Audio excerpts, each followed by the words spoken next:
The Dogs are headed to Tucson for the primetime game of the week this weekend. We're going to talk about that. Coach Prime and the Buffs win one in overtime. Now, are they now looking to be a Big 12 favorite? And how'd last week's top 10 shake up after the games over the weekend? We're going to talk about it all because the breakdown starts now.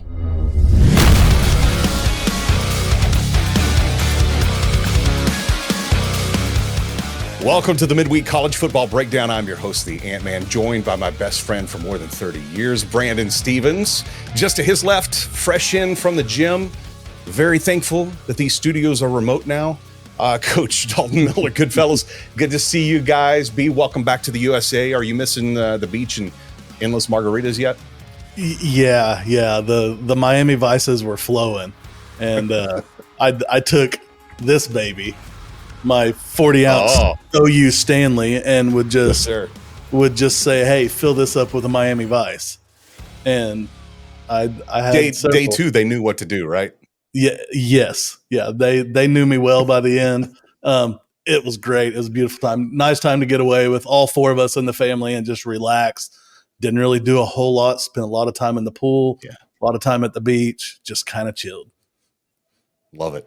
Good to have you back. This is our second episode on YouTube. So if you're watching there, thank you so much. Be sure to hit the sub button there and like this video.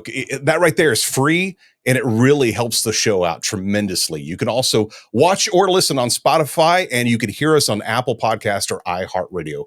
So no matter where you're catching this episode, we want to say thank you so much for joining us this week. We've got a lot to get to, so let's go ahead and jump in. And we're starting off big. The ESPN on ABC primetime game of the week this Saturday night. The Bulldogs of Georgia head south to Tuscaloosa to take on the Alabama Crimson Tide. Now, Georgia they're holding teams to fewer than 200 yards, but Bama is averaging just under 500 total yards. Milroe has thrown for nearly 600 with 8 TDs, 0 picks. So, gentlemen, what gives in this game? B, I'm going to come to you first. What do you got, bud? Man, I don't know. This is going to be an old-fashioned, forgive the pun for the Georgia fans, it's going to be an old-fashioned dogfight. It's, I mean, like you said, Jalen Milroe's thrown for 590 yards, 8 touchdowns. Right. But Carson Beck on the other side has thrown for 680 yards and 7 touchdowns.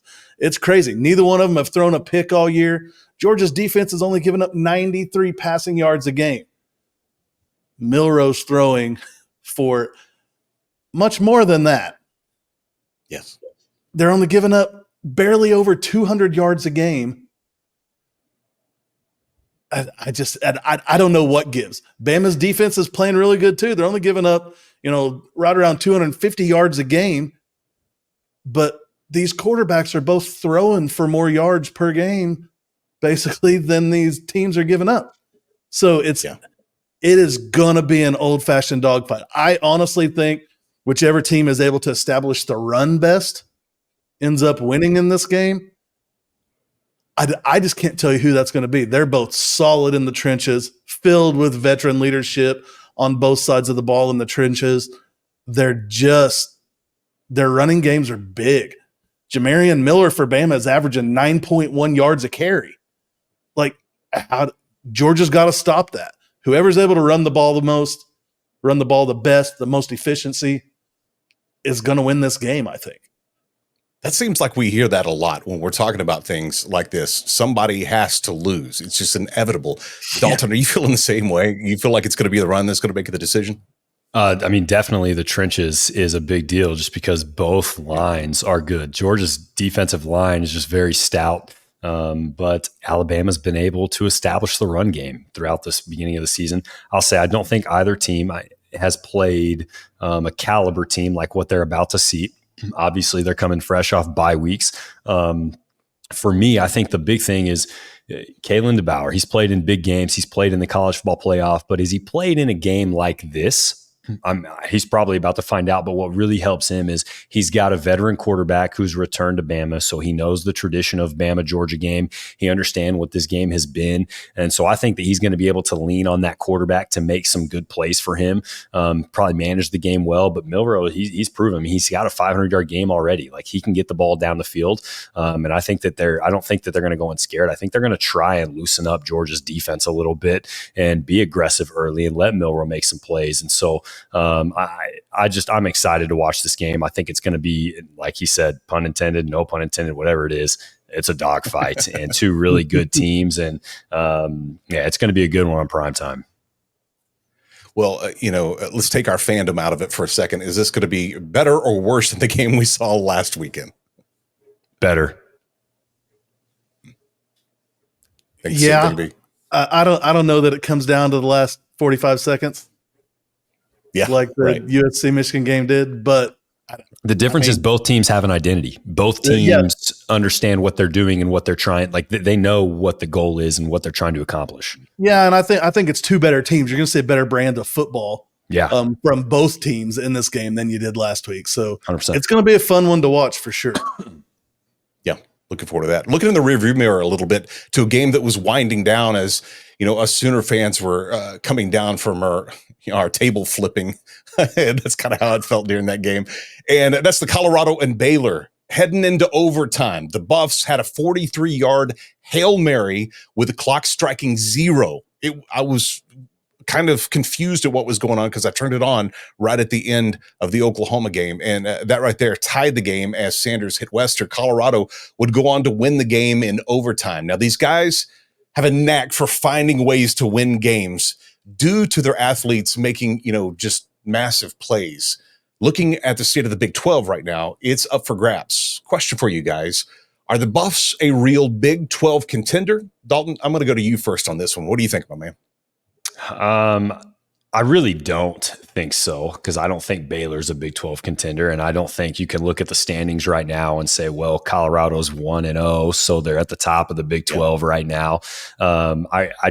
I will say I think that it's going to come down to maybe only 2, maybe 3 teams that can win the Big 12, and then I think that there's a big drop off from teams. The tough part is, and I had a friend I was talking to here in Manhattan this week, was just mentioned the possibility of Dion getting the Florida State job in the future and what that might look like, and just made the comment, would like to see if Dion can coach without his sons being involved, because it's really not, it doesn't seem like it's a ton of X's and O's right now or scheme right now. They just have Travis Hunter is really freaking good, and Jimmy Horn is so stinking fast. Wester is so stinking fast. And so, Sanders has weapons to throw to. And so just kind of curious how much football is actually being coached a little bit. Sometimes you just kind of question when you're watching those games. But I will ask, did either of you hear Baylor's radio call on the Hail Mary play? I did not. The Baylor radio guy, as the ball was in the air, he starts to panic. And the moment Wester catches the ball, it's like a 30-second long of him just yelling no.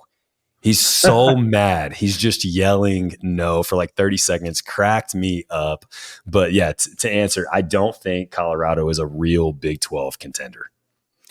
We should have pulled that clip for the show today. Man, I didn't even think about it until you asked me that question. I'm like, geez, it's hilarious if you get a chance to hear it. Big 12 contenders, Colorado. What are you thinking here? No, give me a break. We're going to see Big 12 Championship's going to be a replay of a game we saw last week that went down to the wire with Oklahoma State and Utah. I don't see any other team in the Big 12 making a push to get there.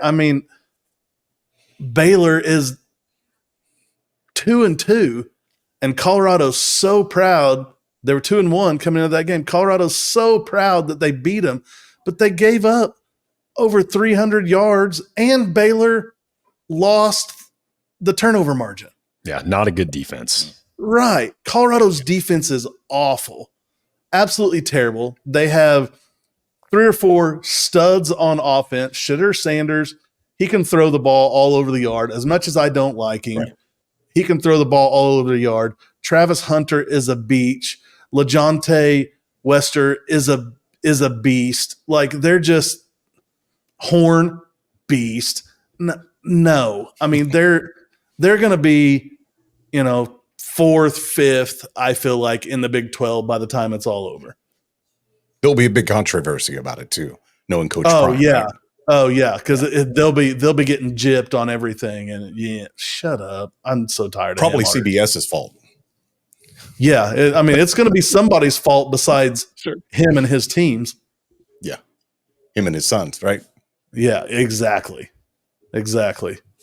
Flipping over to the top 10. Now, we're not going to break down every single team at the top this week. Just some ones that got shaken up due to the outcomes from last weekend's games. Mizzou needed double overtime to defeat Vandy at home. They moved one spot out of the top 10 and traveled to the 12th man after a bye this week. If they can't pull out a victory in College Station, how far do you think they'll drop, Brandon? I mean, I think they'll drop.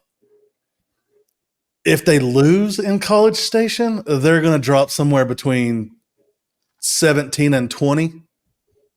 Because I don't think A&M is very good. A&M's quarterback situation is not in a good spot. I mean, they don't really have a good commander of the offense. If they go to A&M and lose, then they're going to be in trouble. They're going to be in trouble. Yeah. And I don't see them losing, honestly. But yeah, if they do go there and lose, it wouldn't surprise me at all to see them drop to 17, 20, something like that. I don't think a win puts them back in the top 10 either. We're talking about things that affect the top 10. I don't think a win at Texas A&M, even though it's a tough place to play. I've been to a game there in the past couple of years, and it is crazy. Yeah, because my son was living down there for a while, and so I went to a game down there, and it was a non-conference game against nobody, and they just slaughtered them. But that place, it has to register on the Richter scale. I would imagine. It is insane, and the atmosphere there is crazy. I feel like it's a cult, but whatever. I don't think going there puts them back in the top 10.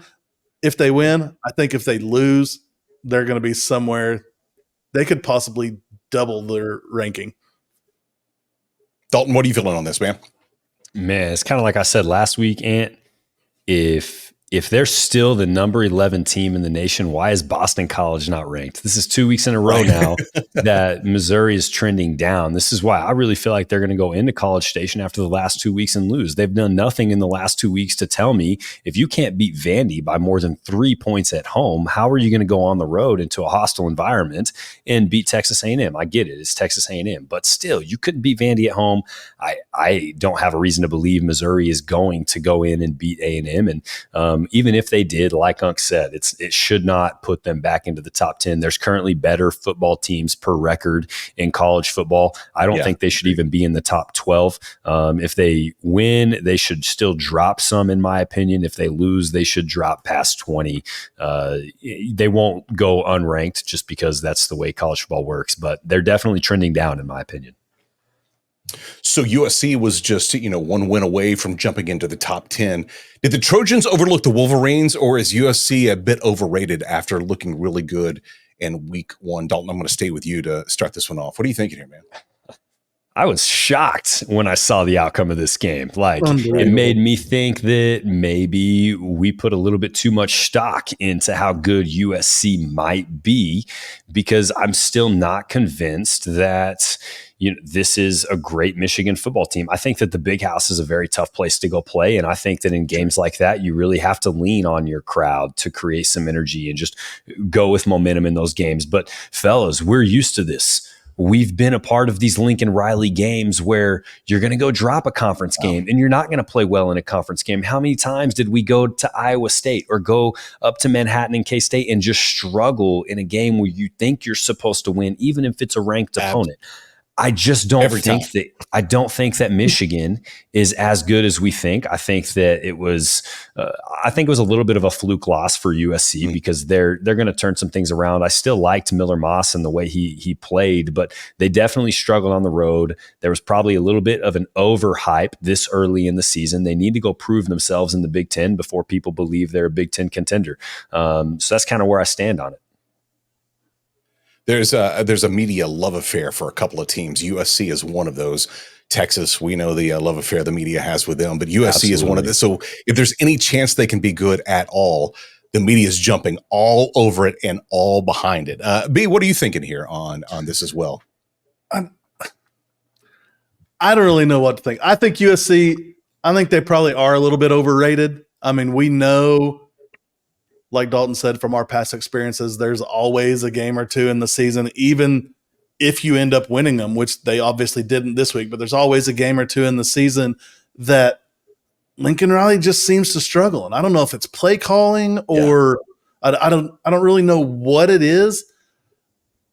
I'm kind of wondering if Michigan has read some of their press clippings and just got ticked off. Because everybody was talking about how bad their defense was, right? Yeah. Texas shredded their defense, absolutely shredded them.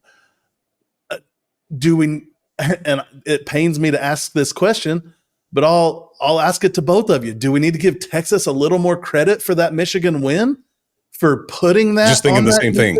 Just thinking the same thing. Yeah. Do we have to give Texas a little more credit for that? I mean, Michigan definitely stopped the run against USC, but Miller Moss still threw for 290 yards, 3 touchdowns. I mean, right. I don't know. I mean, I'm not saying they're a top 10 defense or anything like that, but we thought they completely sucked after that Texas game. We're like, oh, they're going to lose 6-7 games this year maybe because they could get nothing going on offense, and their defense was literally letting Texas move up and down the field. So I didn't get to watch a ton of this game just because I was in Norman and everything for the OU Tennessee game. But the other weird thing about this is Michigan's not throwing the ball. So now they went back to Alex Orji as their quarterback. Mm-hmm. He only threw the ball 12 times, but they rushed for 290 yards against USC. So is Lincoln he was very still successful struggling? on the ground. Is Lincoln still struggling to get the defense going? I mean, we talked about it. He's never had a good defense. He's one good defense away from being really good. But I also think that the game that they played well against in their first game of the season was against an overrated, overhyped LSU team. Yeah, so I think it's a little bit of all of it. And yeah, you probably, maybe we should give Texas a little more credit. I will come back to that when Texas plays Georgia. But I want to see Michigan play a full Big Ten season like this before I think that they're better than what I thought. I think that USC just couldn't defend. Yeah, I mean, I agree. And that's what we've always seen with these Lincoln Riley teams, whether it was here, whether it was USC or whatever. We've always seen that with these teams that are just, their defense just makes some horrible decisions and gets put in horrible position and isn't ready. You know, I don't know. This is a tough one for me, honestly. It's the trick because it's the really good teams is what separates the really good teams from the elite teams. The elite teams are the ones who've seemed to have figured it out, at least for the most part, on both sides of the ball, the offense and the defense. You put those both together, and that's what I believe takes you up to that next level. Boy, don't we know it this year as Sooner fans. Time to hit the Sooner quarter. Arnold is out. Hawkins is in, all confirmed by Coach BV after the game this week. You know, great, arm talent. And he also, he's a little bit different with his legs. You know, he can really put people in a bind, good athletes in a bind, because he's a tremendous athlete. He's really fast, and he's strong too.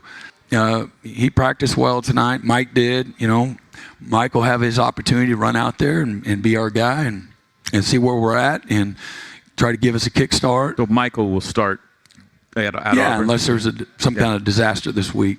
I'm mature, I'm 53, is not too far from I'm a man, I'm 40. So that's pretty off the branch there a little bit. Really? I like that. Little dig there, but hang on. B, you hitting the button? I'm hitting the button, baby. All right. What pisses you off here? Why the hell did it take so long? I mean, this is absolutely the worst coaching of a quarterback that was supposed to be an absolute stud that I've ever seen. One, I don't feel like they're putting him in good positions to be successful.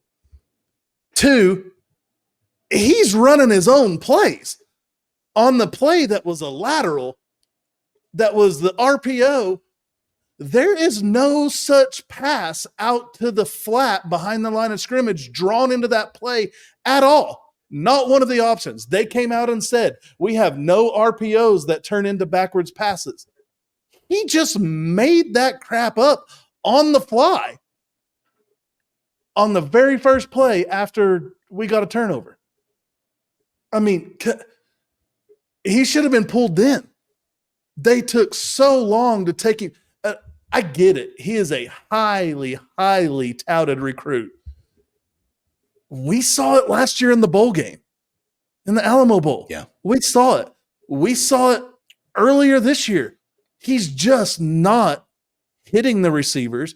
And I get it. Maybe the offensive line is all in his head and the issues with the offensive line are in his head. But they should have tried something sooner, way before. Because what do you not want to do? You don't want to go piss your defense off, who is playing their hearts out and getting this high-powered offense that's put 50-plus points on everybody. They had 50 in a game, they had 60-something in a game, and they had 70-something in a game. We held them to 25, but we got nothing on the offensive side of the ball until the second half. First and goal inside the 5-yard line, at the 5-yard line after the turnover. Hold on to the ball. What are you doing? Like, take him out then. It's ridiculous that they waited so long to take him out. And I'm not going to lie. When they ran back out on the field, when it was our time to get the ball in the second half, and I saw him with his helmet on walking out towards that huddle, I about lost my mind. Y'all can probably go back and find it in the Brain Trust text string, but I about lost my mind thinking that he was coming back in the game to start the second half. There's no reason he should have been there that long. And I may be being too hard on the kid because I feel like he's probably a really good quarterback, but I feel like he needs a good veteran offensive line. He needs play calls suited to him. And he's not making the right decision in the RPO. He should have been pulled a long time ago. Why did it take so long? We should have seen it before this game. Honestly, I felt like after the Houston game and the two. I mean, we should have seen it before now. It took way too long, and we're going to wait until we're losing a game to a top 10 team to make a change when we were in the game really the whole time. There was time we were down by more than 2 scores, but we got it within a 1-score game. And it was predicted by many, including everybody on the panel of College Game Day, except for Blake Shelton. Love you, Blake. But OU's loss to Tennessee was still a sting to the Sooner Nation. A question for you guys. Are the Sooners' issues simply a quarterback problem, or is it deeper than that? Brandon, I get why all that would piss you off, and that that is an ongoing conversation we've had in pretty much every game. Dalton, I want to hit you first on this one. Do you think it is just in the quarterback position, or you feel it's everything else around him as well? No, it's a little deeper than that. We've heard, Coach Venables talk all spring, summer, fall about how he was building toward competitive depth, and then he gets here. We have this competitive depth that he was extremely excited about, bragged about, and then we hit a lot of injuries at the receiver position, which at one point we thought was our most, we had the most depth at that position. Obviously, we had a lot of issues on the offensive line, and that changes a lot of things. But let's go all the way back to the bowl game. Seth Luttrell was calling plays at that point, and I understand it wasn't completely his scheme yet and his offense yet, but Jackson Arnold still threw for 360 yards, 2 touchdowns. He threw the 3 picks, but then we also on the ground game in that spread offensive style We also had Gavin Sawchuk rush for 134 yards, and we rushed for over 220 yards total. So, I mentioned it today. I would much rather take a Jackson Arnold like that than this Jackson Arnold in the RPO game, because we have no run game in the RPO. We have no pass game in the RPO. And it's really sucks. I really feel bad for the guy, because he was handed keys to this kingdom and to say, hey, follow Dylan Gabriel. I don't understand the RPO, but I don't think it is completely on him. Uncle Brandon's completely right. He was not good right now. He's not been good. He's not making throws. He's bailing. After it's like he locks in on one receiver.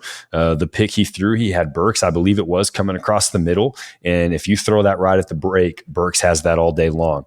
And then he also just touchdown. Yeah, because Burks can make plays, and you got to get the ball to your playmakers. And so we also have no run game right now, and that's because of the RPO. And people, we have this young offensive line, and people complain about the offensive line all day long, but an RPO offense is really tough on your offensive line, because are they going upfield in a run game?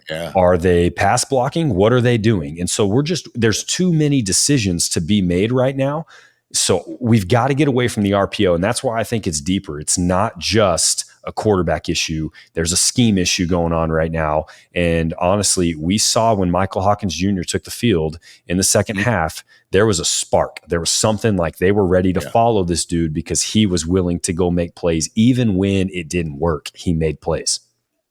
And RPO seems like it would be really good if you have a really, really strong offensive line. If you can't lean into a block, you can at least hold a block, because you're just a big dude. And when you got guys that are 340, 350, 360 coming at you, and you don't know what you're doing, you don't know if you're pass blocking or run blocking, that's got to be super challenging for those guys. So we need to think about them as well. And speaking on that, confirm that Mike Hawkins will indeed start.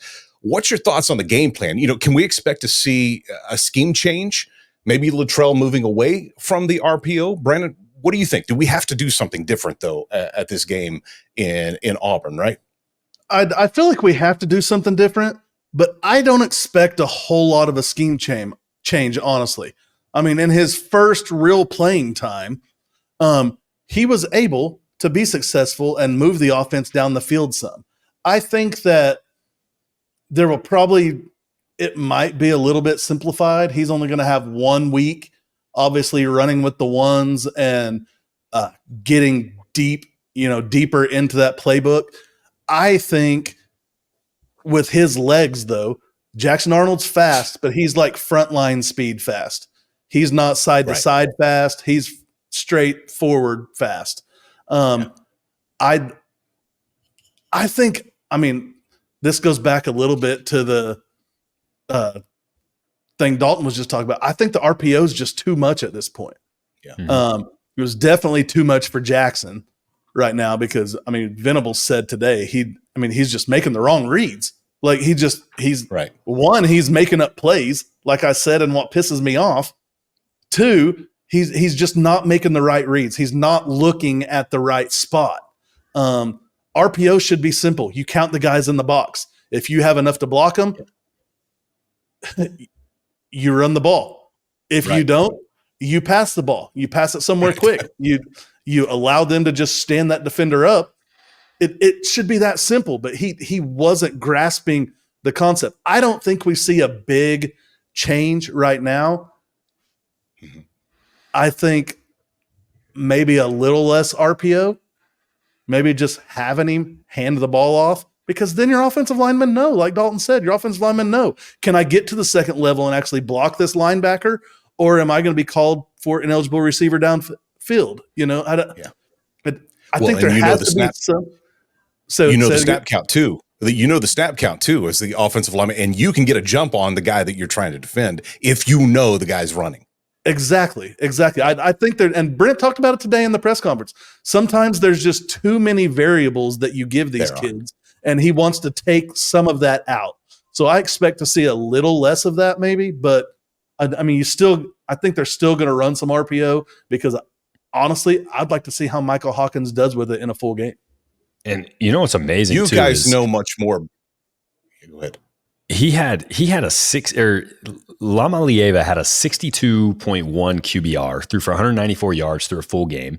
And I really don't care what Tennessee says about them calling off the stuff, because you know what? You couldn't. When it was 10-3 and we get a turnover inside our 10-yard line, that's not because you didn't want to, you were playing conservatively. No, our defense is good. Right. I really do firmly believe that, and I'm going to believe that. Nothing Tennessee says is going to change my mind. In one half, Mikey's able to throw for 134 yards and only 18 attempts and have a 59 QBR.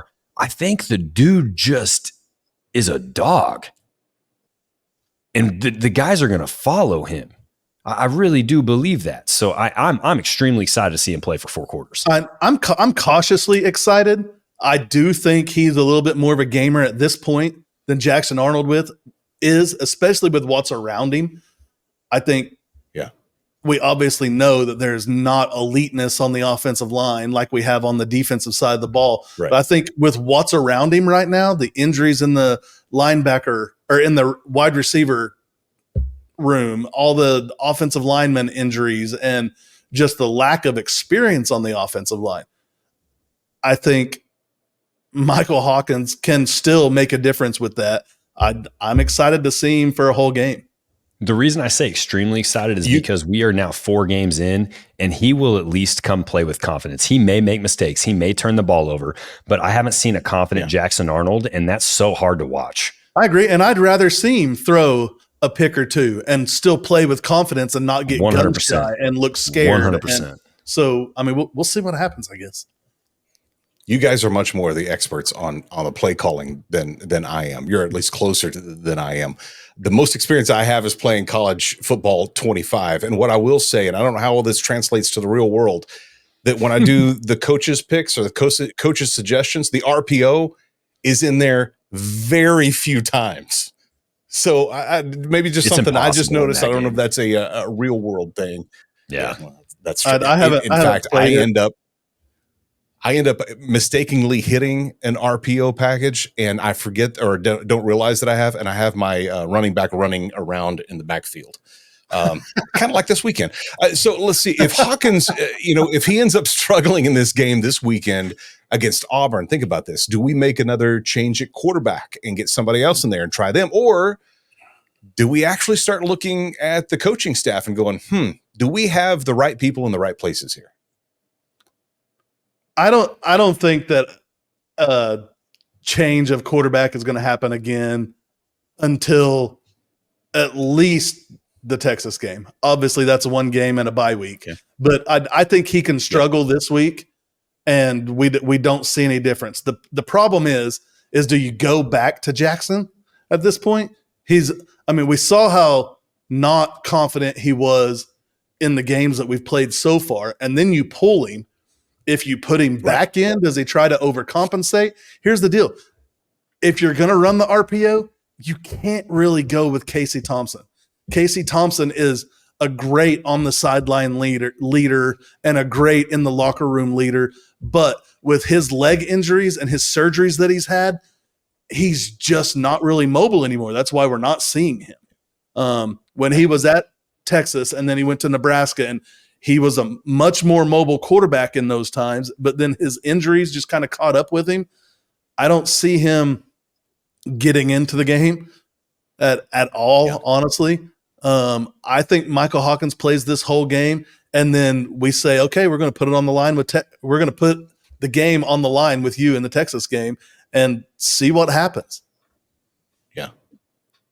Dalton, what about you? Original question: do you think if Hawkins starts struggling in this game, we go to a different quarterback, we start looking at the coaches? What are you thinking here? No, I think that you have to give Hawkins at this point more than one game. You got to then give him the bye week to be able to prepare for Texas. But what I'm curious about is, I think we all have said it and agree that it is more than a QB issue. So if we see Hawkins come out and really struggle, people are really going to be looking to BV to give answers about what the heck is going on with the offense. And if they decide to make a change again and just say they did go to Casey Thompson, I think that would be the writing on the wall for what they believe the future is in Norman for Jackson Arnold. Sure. You know, I think that we're going to find out too a little bit what type of competitor is Jackson Arnold. How is he going to handle being benched? How is he going to handle not getting the start when he's been told since, you know, the bowl game that this was his team and he was the guy. And so we're going to find out a little bit more. I hope it's a Trevor Knight situation where, you know, he's still a great teammate and a great leader and just continues to try and be in that quarterback room. And I don't want to see anything other than that, but I will say that Michael has to have more than one game, and we have to expect him to make mistakes too. He's not going to play perfect. Of course. We can't expect to put up 45 points, and you know, it just may not be that simple. I'm still pointing things back to it's deeper than a quarterback issue still in Norman. Yeah. Expect for the worst, hope for the best. We all know he's athletic, so he's going to go make some plays. He's more at least athletic try, than anybody you else know? in that quarterback room. Yeah, he honestly has a little bit. He reminds me of a hybrid between like a Jalen Hurts and a Kyler Murray. Can do maybe not quite as fast as Kyler Murray, but like you mentioned, he's quick side to side, so he can make a guy miss. So yeah, I'm really excited to see him play because this is the type of quarterback that just kind of energizes an offense. And if there's an offense in the country that needs it, it's Oklahoma. If the offense struggles again this week, there will be serious talks in the coaches, in the coaches' offices. Something's going to have to change if it struggles as bad as it has. Yeah, 100%. Especially Brent's office. Yeah, because you brought him up, Latrell sitting across the desk. Yeah. Because you brought him up, Dalton. I want to mention that when we first saw a starting quarterback, let's say you mentioned Jalen Hurts, fourth year. It was the fourth year we saw him as a starter for Oklahoma. It was the fourth year Kyler Murray became the starter for Oklahoma. It was the third year when Baker Mayfield became the starter of Oklahoma. We've got one guy that it's only his second year who started this season, and a guy who's his very first year is now the starter for Auburn. So got to remember that these guys are insanely young. Yeah, Michael Hawkins will be the first guy ever to start as a true freshman against Texas for Oklahoma. Freshman. Yeah, it's been 40 years since a true freshman has started a game period for Oklahoma. Can you tell me who the other quarterback was? Little trivia. 1984. Dude, I wasn't even born then. Oh, jeez. He's in the Hall of Fame. Who was that? He's in the Hall of Fame. He has Super Bowl rings. Aikman? Troy Aikman. Yep. Was it? Okay. Yes. Troy Aikman. Then he transferred. He was only there 1 year, right? Transferred to UCLA. Well, he was there and exactly. then he got hurt. He got hurt. Yeah. Was it the Texas game or the week before the Texas game? I don't remember. He got hurt. Jamel Holloway took over, and then he transferred to UCLA after the season. Yeah. Another move on the offensive side due to injuries, and so many of them in this game, leading into this game and this game. Jacoby Johnson moving from DB to wide receiver. Is this a good move? Dalton, let's start with you on this one. You think this is a good move here? I don't know. It's so hard to tell. I guess I think he's athletic. I mean, he actually does have an interception as a Sooner already as a cornerback. And I mean, my thoughts on it are, if we're not going to use him at receiver, what's the point? I think that he's currently a second string cornerback, and the way that we move things around on the defensive side, especially with Kendall Dolby out now, we've got some different guys going into the cheetah spot. We have a weird nickel package where actually Danny Stutzman's not even on the field for that package. And we saw that a lot against Tennessee, actually. Right. And again, the defense played really well still, even without him on the field when he was there. Right. So I really couldn't tell you. They said he looked good in practice. He was a good wide receiver in high school. He was very, very good. He played both sides of the ball. He's an athlete. I'm just questioning, are we going to see him? We saw the same thing. Oklahoma did this with DJ Graham. He had one really awesome pick as a defensive back when Nebraska came to Norman. He had this like spinning one-handed grab, and then the next year he was a wide receiver. And I don't know that we'll use him. I still think that even though we have a ton of injuries, we have some dudes, and we saw it. Petaway is fast as heck, and I think can be a good target for Michael Hawkins Jr. We still have our tight ends that we still need to use. So again, maybe it works out well. I'm just curious, is he actually going to see reps and balls thrown his way? Right. B, think it's a good move for Jacoby? I do think it's a good move, and here's why. I mean, the kid is 6'2", 205, 210 pounds. He's a bigger wide receiver than a lot of the guys we have on our team. We did see Jaquez Petaway get have some success last week. We have seen Brennan Thompson just blow by people. We do still have Andrell Anthony that's kind of in limbo right now. Like, I don't remember seeing him last week on the field. I think honestly, Andrell and Nick Anderson have not necessarily been healthy all year.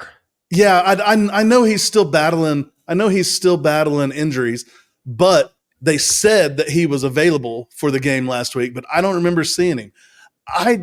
I think you give the kid a chance. He's a freak athlete. Anthony, I don't know that you even know this. Do you know he graduated from Mustang, our alma mater? That's where he went. I just in our notes, I noticed that. I didn't know that. Yeah, it's pretty cool. Yeah. So he played at Mustang, and he was a freak. I mean, he had what'd they say, 1,400 yards receiving, something like that, his senior year, and like 11 touchdowns. Wow. Yeah, I mean, so he can do it. He's got the pedigree to do it. He's got the athletic ability to do it. I say, why not give him a chance? You're trying new things. You got a new quarterback coming in.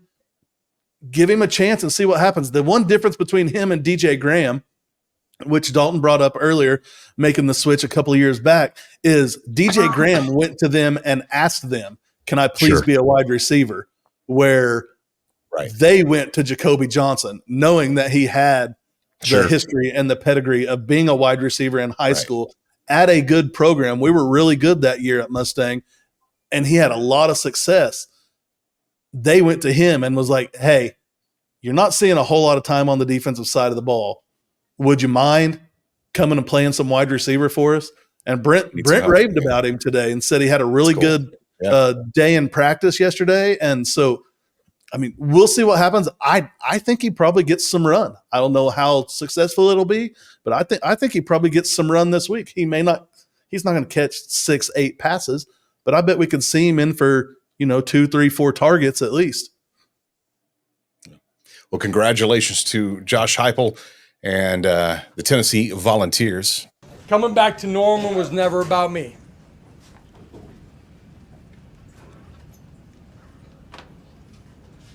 It was not.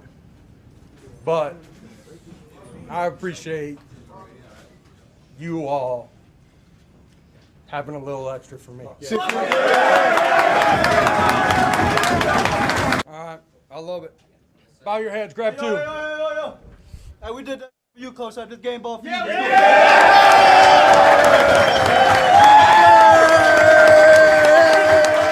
Cool moment for a guy that we all love. Sorry, still going audio-wise. Yes, they celebrated for sure.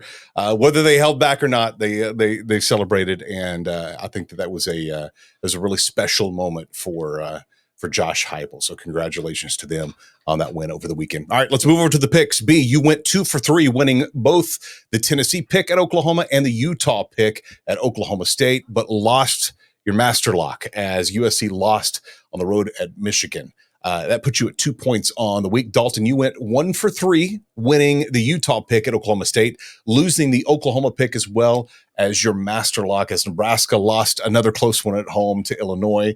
So that's 1 point on the week right now. Entering week 5, B, you're at 10. Dalton, you are at 11. Guys, I turn it over to you. This week's pick. Who wants to start? Dalton gets to go first this week, right? All right. Yeah, it's me. I'm going to start.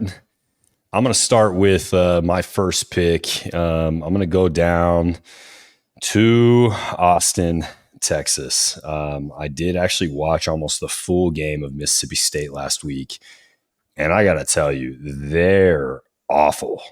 Jeff Levy's a great coach. So hard to watch them play. I mean, so hard. And huge fan. Texas is still rolling right now. They have such a favorable schedule early. We've talked about it, whether it's Quinn Ewers or Arch Manning, just because of how they're faring up, they're going to be able to put up numbers. Texas is not going to show any signs of slowing down right now. They're 4-0. This will be their first conference game, and it's such an easy one right before Red River. So give me Texas. I know it's a big one, but I think they're going to cover the 38.5. This is not going to be a fun day for Jeff Lebby. And matter of fact, I hope he gets beat more than 55-0 because he's the one that wouldn't play a dang quarterback 2 years ago. Yeah. Big. And I know I always give you crap for doing this, but that's my first pick too. I mean, Texas is playing really good. Yeah.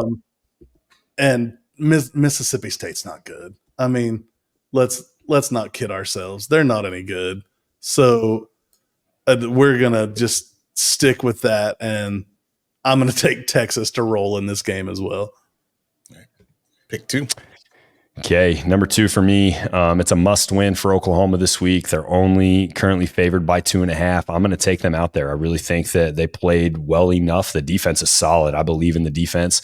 Auburn is not great right now. I don't know if you guys heard Hugh Freeze's stuff throughout the week, but he's kind of losing his team. And then some former players have come out on social media and talked about how horrible he was to them. And it's a really interesting story going on right now. But we're going to continue to ride the defense. I think there's going to be an energized offense. Like I said, I don't expect Oklahoma to win this game by 3 touchdowns, 2 touchdowns, any means. It may be closer than that, but I think they can win this definitely by a field goal, and that's all I need them to. So give me Oklahoma on the road at Auburn to cover the 2.5. What's your second one? I don't hate that pick. I'm going with an underdog. I am gonna go out to. I can't believe I'm saying this. I'm going out to the Coliseum. I'm going out to LA Memorial Stadium. You got Wisconsin 2-1 coming to town to play USC. I picked USC as my master lock last week, and they screwed me. So maybe this is just a hatred thing, but they're favored by 15.5 at home.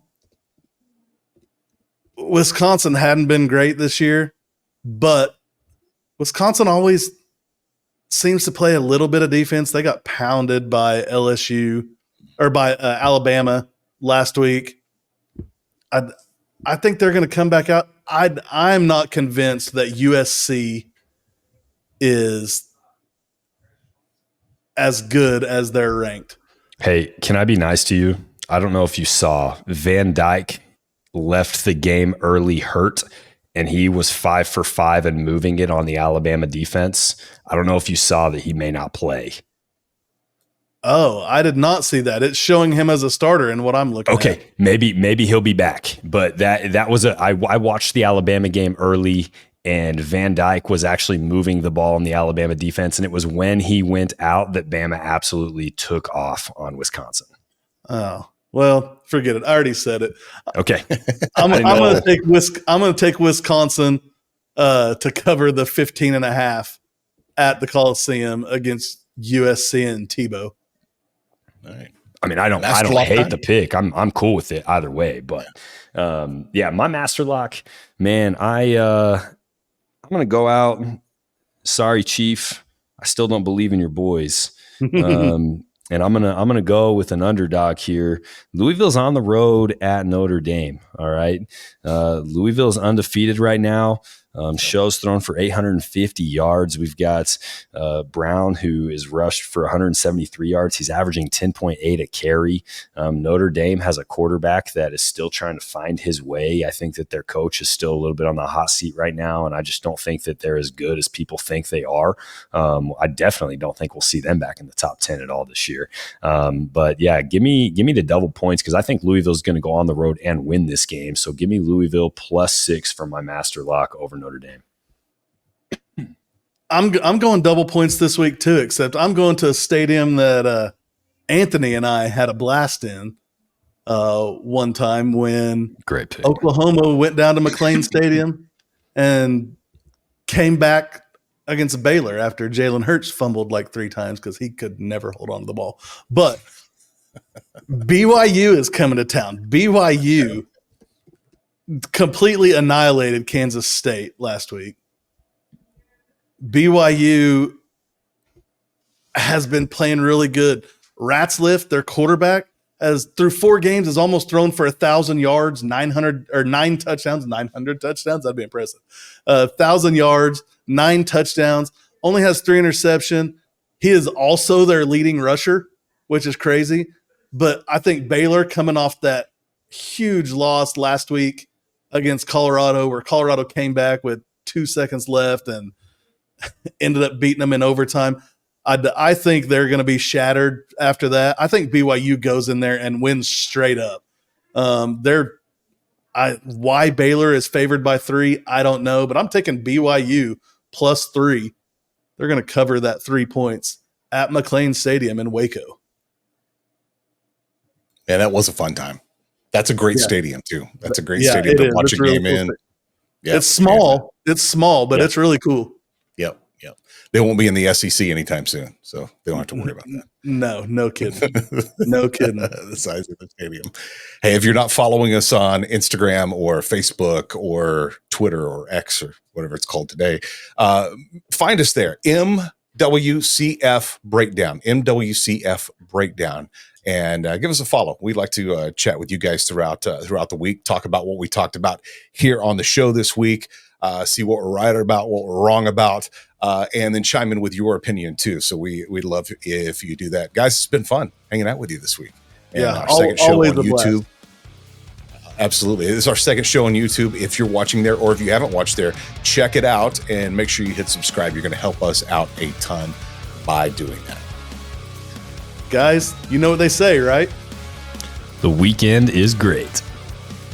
Yeah, but the midweek is always better. And boom goes the dynamite.